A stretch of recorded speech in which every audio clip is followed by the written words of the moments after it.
They got the buses coming down, 1,000, 2,000 people per bus. They got 10 buses coming, and they're all coming to boo Carson. I mean, only Philly can pull this off, right? And it's going to be packed.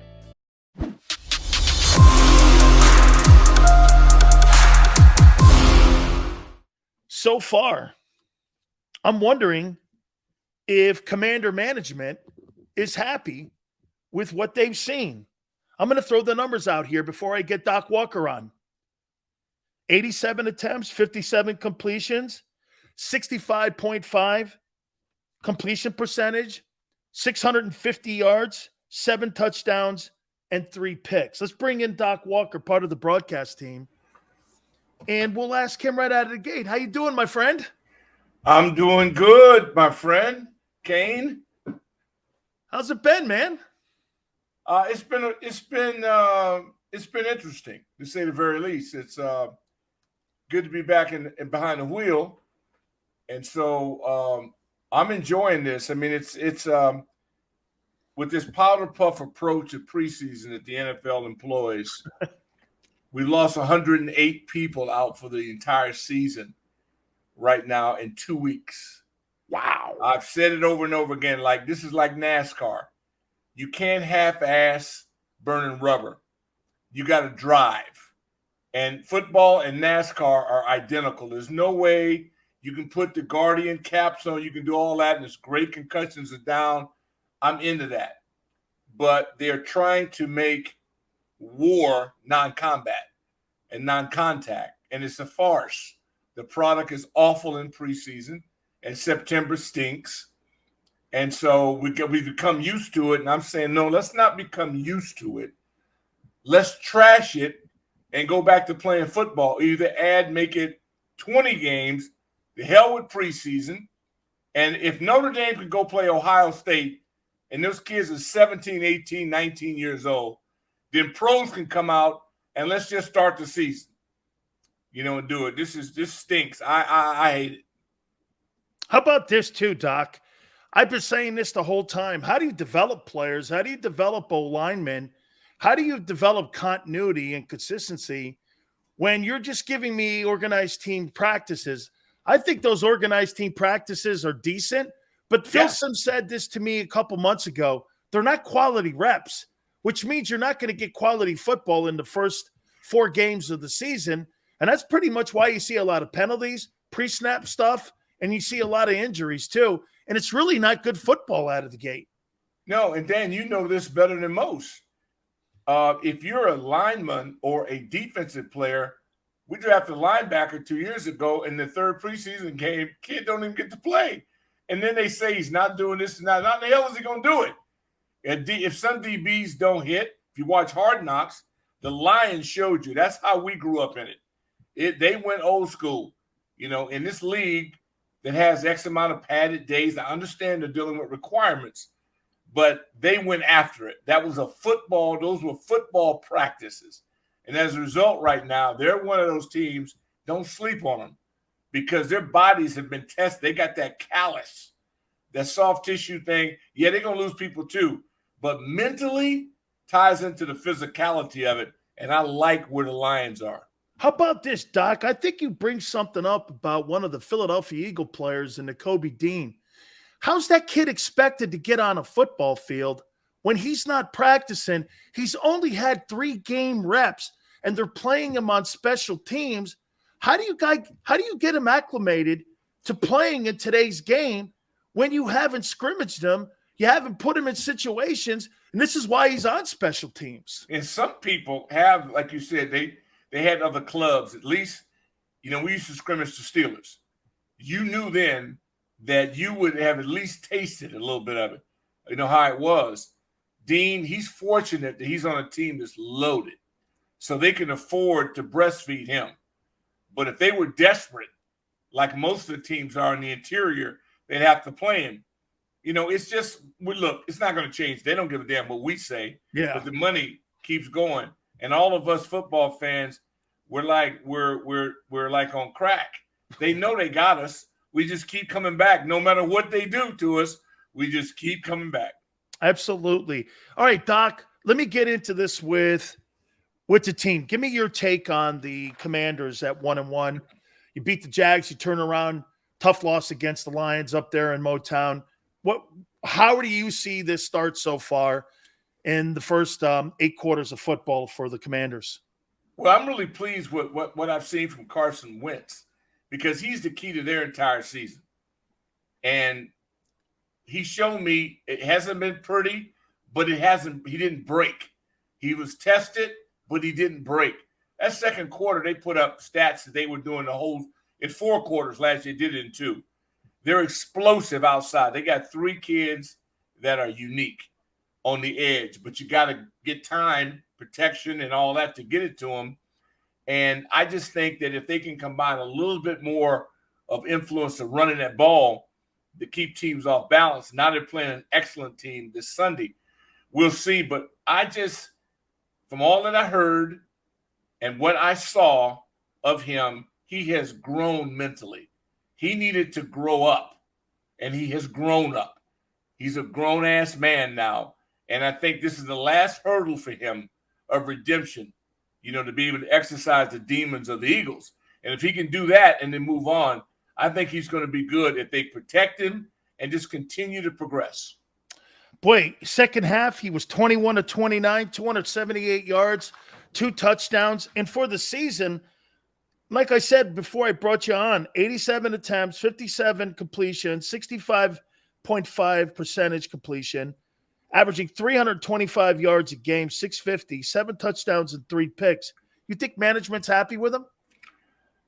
Yeah, they should be. They ought to be. I mean, it was a reach at 28, but what I've said out here on my formats and on Patreon every day, I said, look, he's got to give us his money's worth. Our entire team, I judge guys, I want guys to get rich. You come out of this game, you end up maybe crippled or disabled.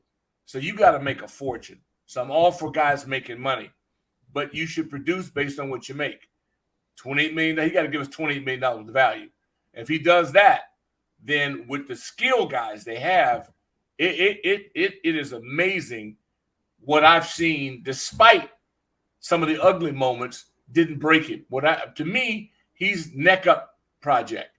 It ain't the bottom. He's the athletic freak. He's not as freaky as he was in Philly in 2017. But if quarterbacks don't have to be. The GOAT doesn't have to run. He can run 5 flat, don't matter. But if Carson has got that Roger Clemens gun, and if he can keep that in and just become more accurate and believe in his teammates, here's a guy who needed a home. He's been kicked out. He's almost like an orphan. Been kicked out of 2 homes. He just got to be loved. And these people, they love him. They are rallying around him. And I think he's responding. Do you agree? I watched both the games, Jags and the Detroit game.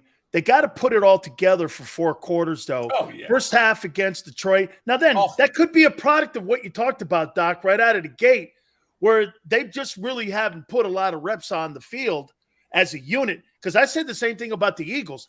I mean, do you know that they've only had 120 minutes of football as a whole entire unit, and most teams are going through that. So is that more a product of that, or are they limited in some places? The Eagles O-line, they're great. They're bad.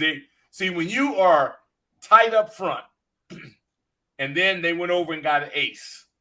They got 2 excellent receivers, an outstanding tight end. They got the whole package. What they've got to do is just be blessed with health. And the kid at quarterback, he won in Pee Wee. He's never lost. He's a winner. And everybody can talk about what he does. No, look what he does do. And any QB that gets in there and gets in that squat rack, guys are going to break an arm to block for you. They're going to do whatever they can. He's a unicorn. And the guy's a great leader. None of this is too much for him to handle. He's been through SEAL Team 6 training, Alabama and Oklahoma. You just can't have a better background and advanced training. And I think the chemistry thing in Philly, Philly. And they're going to embrace you like nobody's brother. And as long as you keep going and positive, I can't think of a better place to be successful in, because they're going to love you. Now, if you stumble your toe, what I appreciate about them, they're going to tell you stubbed your toe. Doc, I'm going to give you two examples of what he's done so far this year. And, they haven't beat successful teams a year ago, but let me tell you the difference this year. The first game against Detroit, he's running out of bounds, Jalen Hurts. And you know what he does? Like most quarterbacks would probably just take the loss. He throws it out of bounds, gets the incomplete pass, breaks that defense down on third down, then comes out on Monday night and completely does the opposite, finding guys, spreading the offense around. I mean, obviously, it sounds the way you're talking that you love this kid and what he's doing, what he's bringing to Philadelphia. Michael Irvin came on a couple weeks ago and said, watch out because Philly could be building themselves a dynasty, and it really starts. And he said the same thing you said. He goes, this guy's a winner, man. He's won everywhere he's been. He's a winner. It's still like Lamar in Baltimore. I love the programs. Pete tried to do it up in Seattle, and he just wasn't able to complete it out. If you're going to have something that's odd, make it odd all the way through your room. And they got three guys that nobody's Lamar, but they've gotten as close as you can get to. The O-line is settled with that. They know what they got to do, and if they do it, he catches it. He delivers. Give the Dolphins all the credit in the world. I would have bet your bank account on it that there's no way they'd have beaten Baltimore, and they beat them because they're going through a cultural change. I love programs that go through a cultural change. You get some new pieces. It's a level of belief, and then you can move mountains as long as you keep people on the same page and your teammates buy in. And in this game, as you well know, it's quarterback-centric. You have to make that guy feel like King Tut. And if you do that and he's not a jackass, you got a chance to really be good. Doc, are you a little disappointed in the inconsistency of the Commanders' defense? I mean, a lot of equity and a lot of assets have been spent in that front four. And I know Chase is out. I think he's back in a couple weeks, but it won't be a couple. It'll be a month or more. Oh, wow. Really? Oh, so yeah. more No, significant? I'm wondering, yeah, well, because they took something out of one leg, put it in the other leg. Come on, they got 2 surgeries. Okay. Yeah, come on. No. Leave that baby. He'll be fine. You know how this season is. You win this in November. So as long as your troops can rally by then, what we're doing right now, this is prelims. It counts, but there's no way you could be ready for this. What you got to do is not take yourself out of the tournament in September. You got to hang in there, fight your guts out. Then in October, you start shaping things and find out who's real about this. And then there's so many variables, ups and downs, but that one position is so unique. It's the only sport that is so uniquely driven by one position, and it's quarterback. And this is the highest level. And out of 32 teams, you'd be stretching if you think you have 15 or 16 of them worth of salt. That's how difficult this thing is. Edge rusher, left tackle, quarterback, and cover corner. They're oddities. Every one of those guys right now, go ahead and build your spread, your dream pad. Because, brother, if you can play, you're going to get paid. Yeah, those are the money. Those are the money positions. That's it. Yeah, when you have a cover corner, and you have a rusher, and like you said, a left tackle and a wideout and a quarterback, someone's going to get paid. You got a chance. It gives you a chance, and not to dismiss the center, because that kid gets no credit, and yet he touches the ball just as much as a quarterback and may have to block a gorilla like you.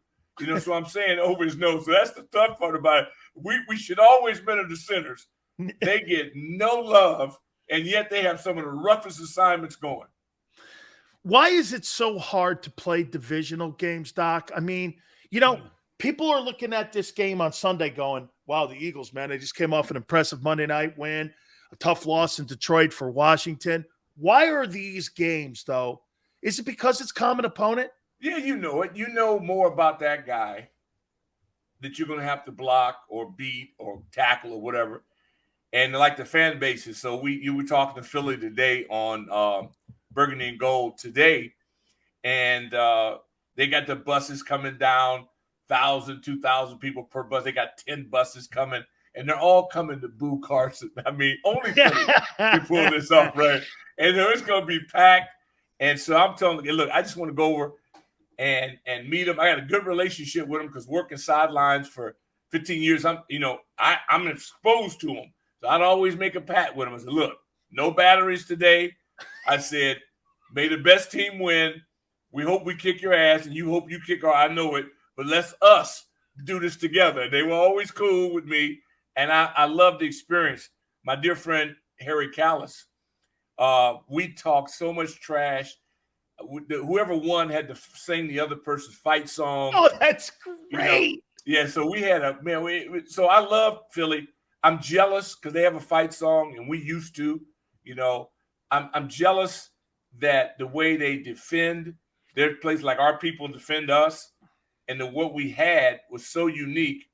Even though the New York and Dallas programs get the acclaim, they control the league and all that, but we always felt like the blue collar versions of the East were definitely Washington and Philly. And you hate, well, not you, but Philly hates New York, and we hate Dallas, and Dallas gets hated by everybody. And so it's such a cool thing that we have, but we're the only division that has 4 Lombardis. Nobody else has it. That's why I think it's unique. And also, in terms of Forbes, those of you that like cash, we're the only conference that has 4 of its representatives in the top 10 in revenue. That's right. So, hey, Doc, this is kind of maybe a question you haven't been asked before, and I know you'll be honest on it here. I mean, haven't taken the Redskin name away. And again, I get all the politics, and I'm not debating that. Has it taken something away, though, from the history of the team where, I mean, you're a Redskin, dude. I mean, those hogs, the fans, but again, the whole tailgating, RFK, all of that. I mean, and again, I'm not talking the political angle of it here. I'm just saying, I mean, for you think so? Oh, I'm good with it. Because without chains, I'd still be owned by somebody. So I'm all for change. If change is for the better, oh no, the hell with it. I don't have nothing to do with anything if it hurts anybody. Right. Because I know as a minority, I don't appreciate the fact that people telling me who I am and what I am, and I don't want to be controlled.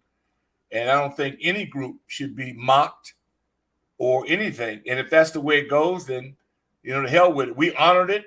I never thought it was offensive because that's just ignorance. I didn't know. But the moment I was brought to my attention, and not by all, just like the African-American community. Not everybody, people call them things they don't allow other people to call them, which I think is ignorant, but some people live by that. So I'm like, for these kids had nothing to do with it.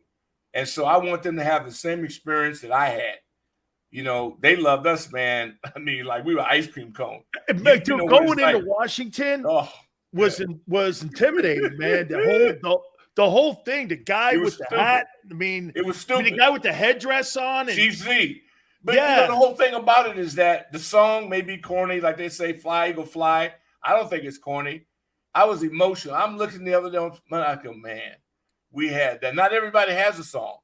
Not everybody does. Every team, for the most part, does have a unique fan base experience in this league, and you know it. Tampa, Dolphins, down in Florida. The cities I'm impressed with are the cities that have options. When you own to Florida or you in California, you don't have to go to a game. You could be just as thrilled going to the beach or going somewhere. We got options. So when you go out there and pay that money and do it, you let your hair down and you get after it. And I think that every fan base has a uniqueness about it. Packers, Steeler Nation. I mean, all of that. And for grown-ass adults, what we've been through coming through the pandemic where we were shut out and could not go. If you don't get behind this right now, you don't have a pulse.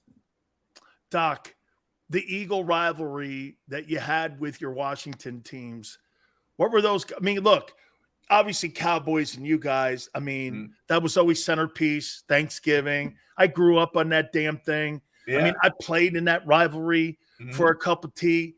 I mean, I get it, but Eagles and DC and Washington, what was that like for you when you played? Well, again, my old coach, collegiate coach Dick Vermeil, was in Philly. So you end up knowing guys like you when you meet. Wow, Vermeil was your coach? Oh, yeah, in college, yeah, UCLA. Oh, UCLA, so you played with Randy Cross. Oh, yeah, that's my dog, man. Crossy. So, look, when you got guys like Jaws, I mean, the quality of guys that played in Philly, Randall Cunningham, Carmichael, if I look at these guys, I go, we're friends forever. I mean, it's just you can battle, but then I have so much respect for the way they approach football, how hard they played, and how their fans appreciate it. I mean, I'm at the Phillies Blue Jays World Series, and I've set up. I've been to watching the Phillies, and I mean, I saw them boo up Dykstra. I mean, they're like, I mean, it's so wild. I've been there. I was an idiot. I went and set up in the bleachers to see Lakers Philly after the Sixers had beat LA in Los Angeles. And they had AI, Dikembe. And so I said, oh, hell, I'm there. Game 3. And I'm in Philadelphia. That was not smart. And I'm sitting up there with guys on, and they throwing popcorn all over me. And I'm talking so much trash because they got off to a good start. They won game 1. And that's the last time I'll ever do that. But I was much younger then. And I just love the fact that they care so much about it. And then being with Harry, if you're with him, he was a god there. The white shoes and smoking the parliaments and the whole thing and going out. I mean, it's just Stephen A. was working, doing beat, there. So yeah, he's right. He was at the choir at the time. Person. And plus, Philly, to me, is a great place if you want to have a nice cigar. It's the most underrated downtown area. I mean, I love it. I think it's quaint.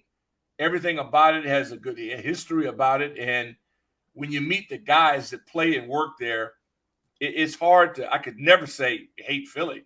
I always enjoyed the contest. And I love watching them play the Giants. There was no way you liked the vet, though. No, I mean, that carpet was the worst. No, man, that was about an inch or so. It was ridiculous. You could blow a knee out in pregame warm-up. I mean, the place, what a trap. And then they had the jail at the bottom, which encourages stupidity. I tell people in Philly, because you know it, if you're there, I was doing an Eagles game, Westwood won, and if you get one, and if it would have been a 4 o'clock. No, it would have been before. And then the Flyers are there afterwards, the parking lot. Oh, my God. There's more liquor being swung around.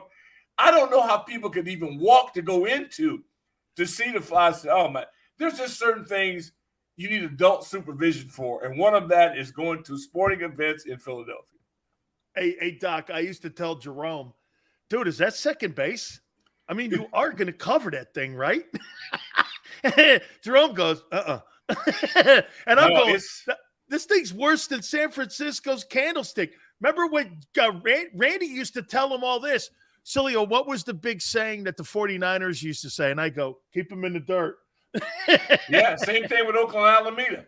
When you got to taste that dirt in one of those two ballparks, man, that's not fun. It's not fun crashing on that, having your head hit the bottom. I mean, back in the day, and you got to search for Jack Tatum. You got to search for Ronnie Lott. And they got these killers out there before we George Hendricks the game for television. Oh yeah, man, it's now it's a television production, and it has been neutered simply for. And look, they're making the cash. No, I mean, now they're on Amazon. It's streaming. You can watch it on your phone. You can do anything with it.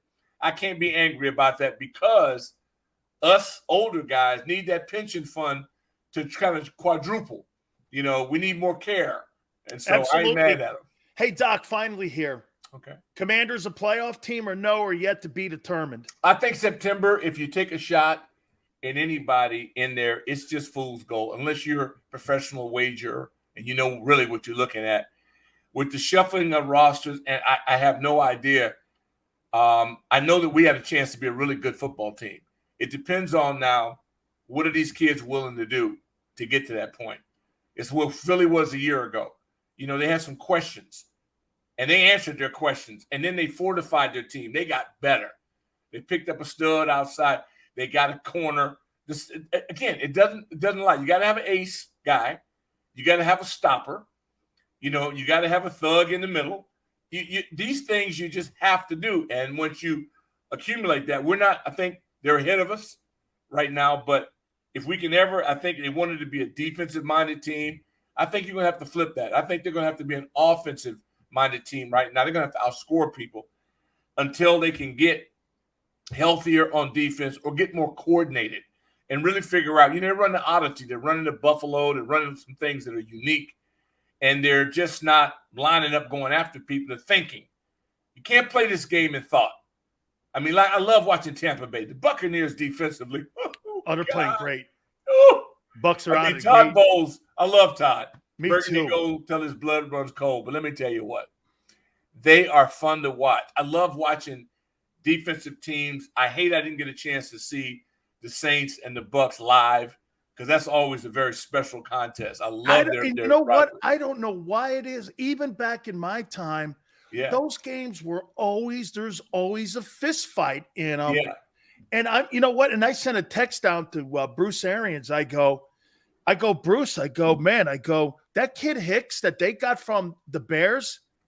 I noticed Sue was a factor on that D-line, but Doc, that kid, man, may have been one of the biggest pickups they've had in the last 2 years. I loved him in Chicago. How lucky is he? Yeah. I mean, he got out of Chicago, and now he's in with a structure. Number one, and man, if you play defense and you get to play with a lead, that's the greatest thing that can happen to you. Well, how good are they? They play with more leads than most people do.